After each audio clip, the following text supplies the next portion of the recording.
ब्रह्म समाना, उल्टा नाम, उल्टा। अब लोग कहते हैं उल्टा राम राम कहना नहीं आया तो मरा मरा कह दिया। बहनों भाइयों, राम का उल्टा बताओ मरा कैसे होता है? राम में रा पहले आया, फिर आ का डंडा है, रा के आगे क्या है? आ का डंडा है ना, फिर उसके बाद में माँ है। 3 शब्द से राम बना ना, रा, आ का डंडा और माँ। अब उल्टा कर रहे हैं तो माँ, माँ के बाद में फिर क्या आएगा? आ का डंडा आएगा ना, और फिर उसके बाद क्या आएगा? रा, क्या बन गया? अरे इतनी मार पड़ेगी अगर ग्रंथ की बातों को विपरीत किया। उल्टा, उल्टा का मतलब क्या है?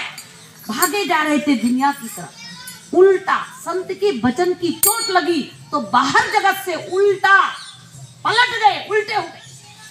और फिर क्या करा? नाम जपा, प्रभु के नाम को हृदय में जाना और जपने में लग गए, उसके ध्यान में लग गए, उसके सुमन में लग गए और सुमन करके सद्गति को प्राप्त। उल्टा, और फिर क्या करा? नाम जपा। बहनों भाइयों, तो वो उलट के, उल्टा का मतलब है अपनी चित्त वृत्तियों को उल्टा, जो बाहर जगत में लगी हुई थी, मारने में, काटने में, लूटने में, उन चित्त वृत्तियों को उल्टा और नाम जपा, नाम सुमन किया। वो नाम जो तुम्हारे पास में है, जिसके रहते ये शरीर पवित्र है और जिसके निकलने के बाद ये शरीर मिट्टी बन जाता है। रामायण में सुमर पवन सुत पावन, पावन नाम। पावन नाम किसको कहते हैं? अभी सब बैठे हो, कोई घर में नहाएगा क्या? नहीं नहाएगा।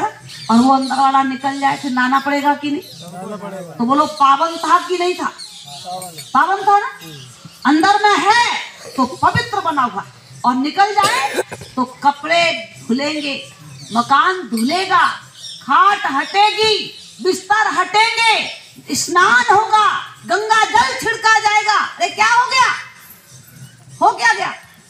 बहनों भाइयों, वो पवित्र था, वो पवित्र निकल गया, सारा घर अपवित्र हो गया, धुलाई हो रही है, बिस्तर अपवित्र हो रहा है, धुलाई हो रही है, खाट अपवित्र हो रही है, उसको भी हटाया जा रहा है, गंगा जल छिड़का जा रहा है, सब कुछ अपवित्र हो गया। कैसे?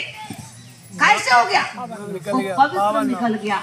तो बहनों भाइयों, वो पवित्र अंदर में है कि बाहर में? अंदर में। और लगे कहाँ हुआ? बाहर हो ना। तो अंदर में भी थोड़ा बहुत अंतर जगत की साधना भी संतों से पूछ लो, जान लो। मीराबाई ने संत रविदास से पूछा है कि नहीं पूछा? नहीं पूछा ना? पूछा ना।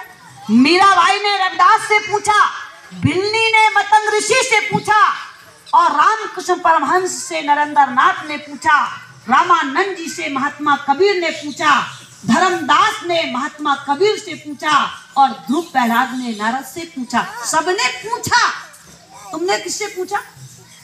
पूछा तो नहीं पूछना चाहिए ना? पूछना चाहिए। कब पूछोगे? जब पूछ लग जाएगी। बहनों भाइयों, पूछना है तो पूछ लो, अभी वक्त है, और फिर पूछ लगने वाली।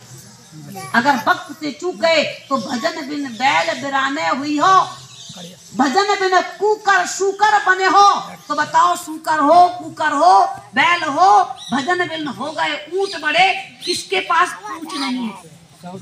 बोलो। इसलिए उस पूछ से मुक्ति चाहते हो तो भजन करना पड़ेगा। भगवान विष्णु ने भजन किया, माता भवानी ने भजन किया, गणपति ने भजन किया, हनुमान जी ने भजन किया, भोले बाबा ने भजन किया, तो हमें तुम्हें तो नहीं करना पड़ेगा ना? करना पड़ेगा। हम सोचते हैं ढोलक पीटते हैं, भजन गाते, यही भजन है। ये भजन नहीं है, तो मनोरंजन है, क्योंकि मन पापी है।